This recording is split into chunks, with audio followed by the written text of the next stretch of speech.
Hey kids, welcome to episode 2 of Freewheeling with Rides and Drives. I'm Harvey Briggs, the editor and publisher of Rides and Drives, and today's studio is the all-new 2020 Mazda CX-30. I'll be doing a full article and video on this shortly, so stay tuned for that. But for now, I'm here to talk about what's going on in the auto industry and what's happening on Rides and Drives. Well, even though there's not a lot of car sales going on, there is a lot happening in the auto industry as the companies have all joined the battle against COVID-19.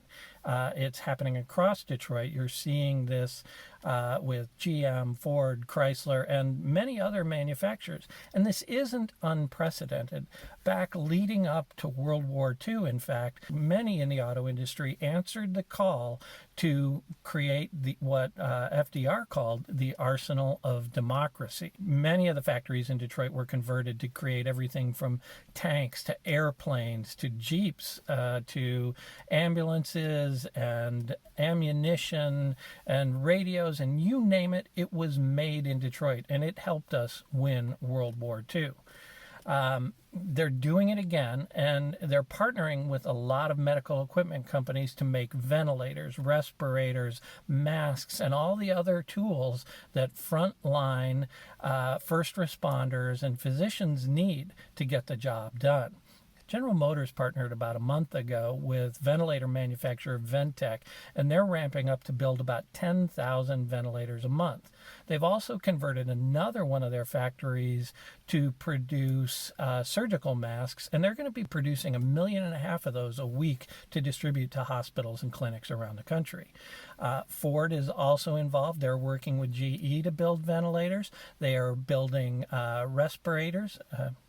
And they are also working with 3M to make respirators, and they have converted some of their other facilities to do 3D printed face masks, the plastic masks that people use in surgical rooms and first responders are using out on the street. FCA has joined the fight, and they are making 1 million face masks a month, and they're also helping out in the communities around their factories where they're providing 1 million meals for school children who need meals and aren't getting them at school anymore. So that's happening.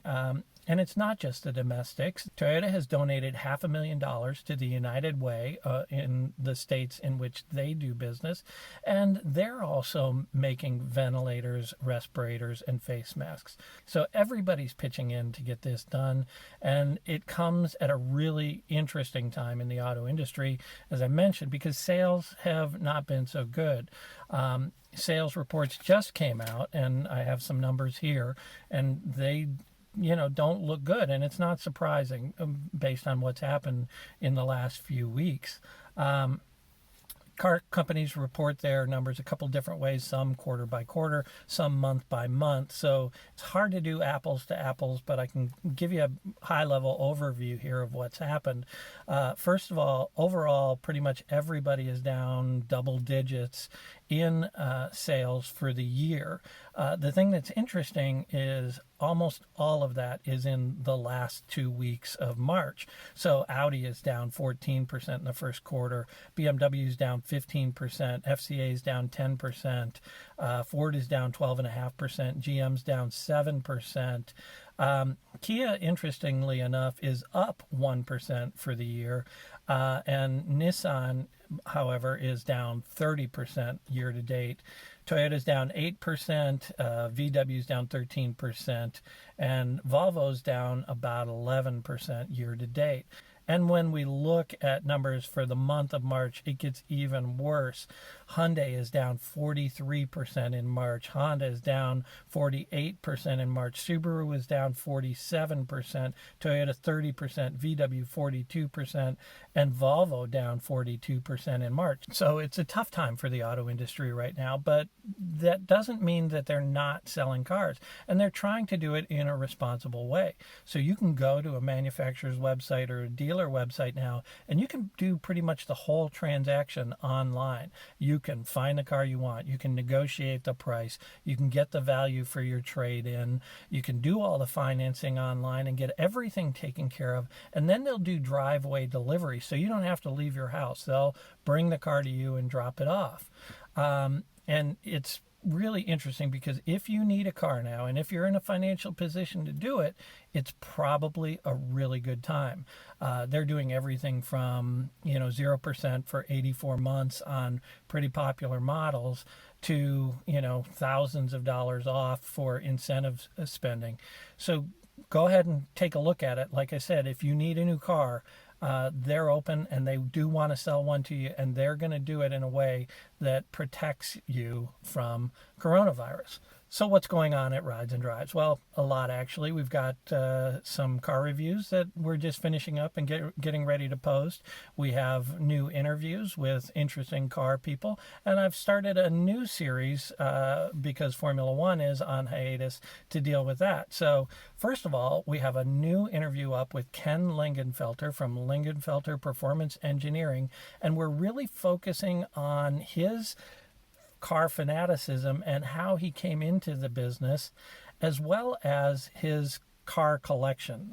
His is one of the best car collections in the country, and it's not open to the public. We were able to talk to him about that, how he collected those cars, what's in his collection, and how you might be able to get in and see them. So go check that interview out online. We also have a review going up of the Infiniti QX50, and we have the video of the Acura RDX that we drove last week, so that's going to be on the site. And then, like I said, we started a new series focusing on Formula One because they're on hiatus, unfortunately, and I really miss it. But what I'm doing is going back and looking at some of the heroes of Formula One and doing little profiles on those. So if you want to read about Juan Manuel Fangio and you want to read about Bruce McLaren, those are up there now. I'll be putting another one up this weekend, so take a look for that. So that's what's going on at Rides and Drives. Like I said, we're continuing to review cars in a responsible manner. We're continuing to create new content and want to keep you coming back when you are looking for something to do or read. Hopefully we're providing you a little bit of a break from that. And I just want to make sure that everyone stays safe, stays healthy, and do what you can to help others. And we'll see you next week on another episode of Freewheeling with Rides and Drives.